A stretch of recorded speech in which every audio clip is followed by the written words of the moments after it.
Last 2 మ్యాచ్ల్లో ఇషాన్ కిషన్ కెప్టెన్గా అదరగొట్టాడు.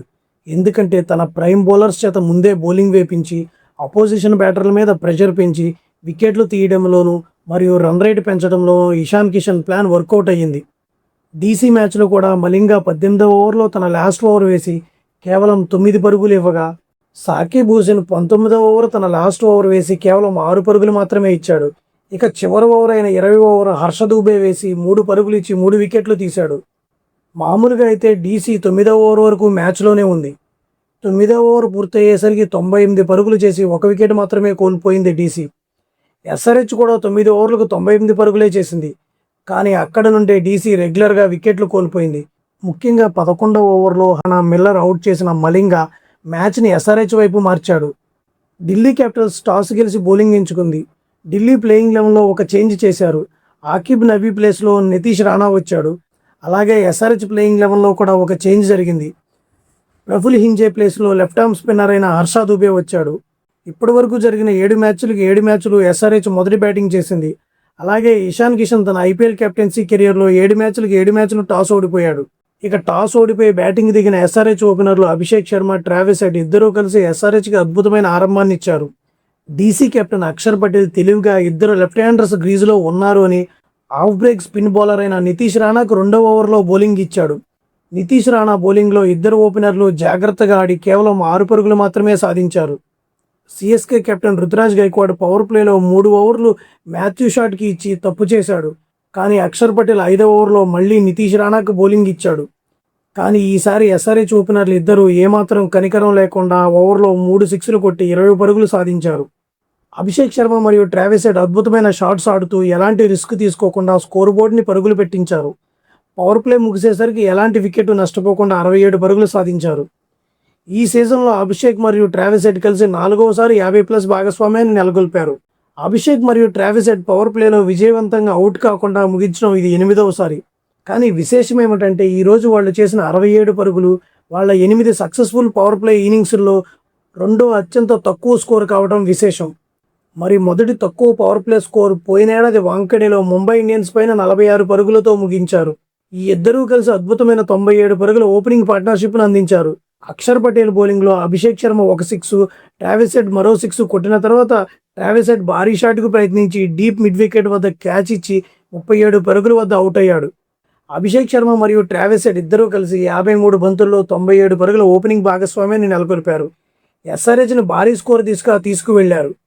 Travis head out అయిన తర్వాత గ్రీజులోకి ఇషాన్ కిషన్ వచ్చాడు. న్యూ లెఫ్ట్ హ్యాండ్ బ్యాట్స్మెన్ గ్రీజులోకి రావడంతో అక్షర్ పటేల్ మళ్ళీ నితీష్ రాణాకు బాల్ అందించాడు. నితీష్ రాణా కూడా అంతకుముందు ఓవర్లా కాకుండా అద్భుతంగా బౌలింగ్ వేసి కేవలం 6 పరుగులు మాత్రమే ఇచ్చాడు. 10 ఓవర్లు ముగిసేసరికి ఎస్ఆర్హెచ్ 1 వికెట్ నష్టానికి 104 పరుగులు చేశారు. కుల్దీప్ వేసిన 11వ ఓవర్లో అభిషేక్ శర్మ, ఇషాన్ కిషన్ ఇద్దరూ కలిసి 2 సిక్స్లు 2 ఫోర్లు కొట్టి 22 పరుగులు రాబట్టారు. 13 ఓవర్లు ముగిసేసరికి ఎస్ఆర్హెచ్ స్కోర్ 150 మార్కును చేరుకుంది. అభిషేక్ శర్మ 86 పరుగుల వద్ద నటరాజన్ బౌలింగ్లో బౌండరీ లైన్ వద్ద నితీష్ రాణాకు ఇచ్చిన క్యాచ్ వదిలేయడంతో లైఫ్ దొరికింది. ఎస్ఆర్హెచ్ మిడిల్ ఓవర్లో 7 నుంచి 13 ఓవర్ల మధ్య 84 పరుగులు చేసి 1 వికెట్ కోల్పోయింది. అక్షర్ పటేల్ మళ్లీ రిస్క్ తీసుకున్నాడు. 15వ ఓవర్లో మళ్లీ నితీష్ రాణాకు బాల్ అందించాడు. కానీ అభిషేక్ శర్మ విధ్వంసం సృష్టించాడు. ఆ ఓవర్లో ఐపీఎల్లో తన 2వ సెంచరీని సాధించాడు. 47 బంతుల్లో తన సెంచరీని పూర్తి చేశాడు. కానీ అదే ఓవర్లో అభిషేక్ శర్మ స్ట్రైట్గా ఆడితే అది బౌలర్ చేతికి తగిలి వికెట్లకు తగిలింది. అదే సమయంలో నాన్ స్ట్రైకర్ ఎండ్లో ఉన్న ఇషాన్ కిషన్ క్రీజ్ బయట ఉండడంతో రన్అట్గా 25 పరుగుల వద్ద వెనుదిరిగాడు. ఇషాన్ కిషన్ రన్అట్ అయిన తర్వాత క్రీజ్లోకి వచ్చిన క్లాసన్ అభిషేక్తో కలిసి డీసీ బౌలర్లపై విరుచుకుపడ్డాడు. ఇద్దరూ కలిసి 32 బంతుల్లో 66 పరుగులు సాధించారు. అలాగే ఎస్ఆర్హెచ్ నిర్ణీత 20 ఓవర్లో 2 వికెట్లు కోల్పోయి 242 పరుగుల భారీ స్కోర్ను సాధించింది. అభిషేక్ శర్మ 68 బంతుల్లో 135 పరుగులు చేసి నాట్అవుట్గా నిలిచాడు. అందులో 10 ఫోర్లు 10 సిక్స్లు ఉన్నాయి. అలాగే క్లాసన్ 13 బంతుల్లో 37 పరుగులు చేశాడు. అందులో 3 ఫోర్లు 3 సిక్స్లు ఉన్నాయి. టీ20 క్రికెట్లో అభిషేక్ శర్మ సృష్టించిన రికార్డుల సునామీ మామూలుగా లేదు. ఇండియన్ ప్లేయర్స్లో అత్యధిక టీ20 సెంచరీలు కొట్టిన రికార్డులో కింగ్ కోహ్లీ 9 సెంచరీలకు సమానంగా నిలిచాడు అభిషేక్ శర్మ. అలాగే రోహిత్ శర్మ 8 సెంచరీల రికార్డును బద్దలు కొట్టాడు. కోహ్లీకి 9 సెంచరీలు చేయడానికి 403 ఇన్నింగ్స్లు పడితే, రోహిత్కి 8 సెంచరీలు చేయడానికి 454 ఇన్నింగ్స్లు పడితే, అభిషేక్ శర్మకు కేవలం 184 ఇన్నింగ్స్లోనే ఈ ఫీట్ సాధించడం మామూలు విషయం కాదు. ఇక సిక్స్ల విషయానికి వస్తే టీ20లో ఇప్పటికే 350 సిక్సర్లు క్రాస్ చేశాడు.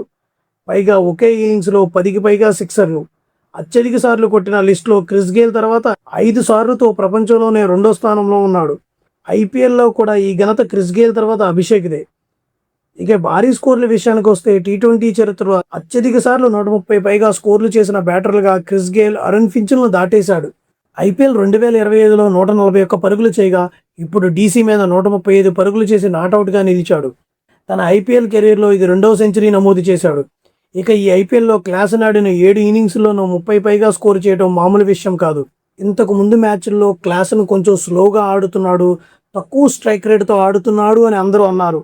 కానీ ఈ మ్యాచ్లో 13 బంతుల్లో 37 పరుగులతో 284 స్ట్రైక్ రేట్తో ఆడాడు. ఇక డీసీ బౌలింగ్ విషయానికి వస్తే డీసీ బౌలింగ్ లైనప్ చాలా స్ట్రాంగ్. కానీ ఈ మ్యాచ్లో అభిషేక్ శర్మ విధ్వంసం ముందు వాళ్ళు నిలబడలేకపోయారు. డెత్ ఓవర్లో 19వ ఓవర్ వేసిన నటరాజన్ అద్భుతంగా వేసి కేవలం 6 పరుగులు మాత్రమే ఇచ్చాడు. కానీ ముఖేష్ కుమార్, నితీష్ రాణా ధారాళంగా పరుగులు ఇచ్చారు. 243 పరుగుల టార్గెట్తో బరిలోకి దిగిన డీసీ అంత గొప్ప ప్రారంభం ఏమీ రాలేదు. 3వ ఓవర్ వేసిన మధుశానక బౌలింగ్లో నిశాంక మిడాఫ్లో క్యాచ్ ఇచ్చి 8 పరుగుల వద్ద అవుట్ అయ్యాడు. 5వ ఓవర్ వేసిన మలింగా బౌలింగ్లో రాహుల్కి లైఫ్ దొరికింది. మలింగా రిటర్న్ క్యాచ్ వదిలేయడంతో రాహుల్కి లైఫ్ దొరికింది. పవర్ ప్లే ముగిసేసరికి డీసీ 1 వికెట్ కోల్పోయి 59 పరుగులు చేసింది. నితీష్ రాణా, రాహుల్ ఇన్నింగ్స్ని చక్కదిద్దే ప్రయత్నం చేశారు. 9వ ఓవర్కి ఎస్ఆర్హెచ్ 1 వికెట్ కోల్పోయి 98 రన్స్ చేస్తే డీసీ కూడా సేమ్ రన్స్ చేసి 1 వికెట్ కోల్పోయింది. ఈ క్రమంలో నితీష్ రాణా 27 బంతుల్లోనే తన హాఫ్ సెంచరీ పూర్తి చేసుకున్నాడు. 10వ ఓవర్లో సాకిబ్ హుసేన్ బౌలింగ్లో రాహుల్ డీప్ స్క్వేర్ లెగ్ వద్ద అభిషేక్కి క్యాచ్ ఇచ్చి 37 పరుగుల వద్ద అవుట్ అయ్యాడు. రాహుల్ అవుట్ అయ్యాక 11వ ఓవర్లో మలింగా బౌలింగ్కి వచ్చాడు. మలింగా బౌలింగ్లో నితీష్ రాణా భారీ షాట్కు ప్రయత్నించి లాంగ్ ఆన్లో అభిషేక్కి క్యాచ్ ఇచ్చి 57 పరుగుల వద్ద అవుట్ అయ్యాడు. నితీష్ రాణా అవుట్ అయ్యాక క్రీజ్లోకి వచ్చిన మిల్లర్ తన మొదటి బంతికే అవుట్ అయ్యి గోల్డెన్ డక్గా పెవిలియన్ చేరాడు. వరుసగా 2 ఓవర్లో 3 కీలక వికెట్లు కోల్పోవడంతో డీసీ కష్టాల్లో పడింది. సమీర్ రిజ్వీ మరియు స్టబ్స్ ఇన్నింగ్స్ని చక్కదిద్దే ప్రయత్నం చేశారు. కానీ స్టబ్స్ మలింగా బౌలింగ్లో భారీ షాట్ ఆడే ప్రయత్నం చేసి షార్ట్ థర్డ్ మ్యాన్లో ఉన్న సాకిబ్ హుసేన్కి క్యాచ్ ఇచ్చి 27 పరుగుల వద్ద అవుట్ అయ్యాడు. మలింగా తన లాస్ట్ ఓవర్లో అశుతోష్ని అవుట్ చేసి తన 4 ఓవర్ల స్పెల్లో 32 పరుగులు ఇచ్చి 4 కీలక వికెట్లు తీశాడు. చివరి ఓవర్లో హర్ష దుబే 3 వికెట్లు తీయడంతో ఎస్ఆర్హెచ్కి 47 పరుగుల విజయం దక్కింది. సో ఈ మ్యాచ్లో అభిషేక్ శర్మ బ్యాటింగ్ విధ్వంసం మీకు ఎలా అనిపించింది? అలాగే మిడిల్ ఓవర్లో మలింగా బౌలింగ్ ఎలా అనిపించింది? కామెంట్స్లో మీ అభిప్రాయాన్ని తెలియజేయండి. మన ఛానల్ ఇంకా సబ్స్క్రైబ్ చేసుకోకపోతే వెంటనే సబ్స్క్రైబ్ చేసుకోండి. మరో ఇంట్రెస్టింగ్ వీడియోతో కలుద్దాం. అంతవరకు జై హింద్.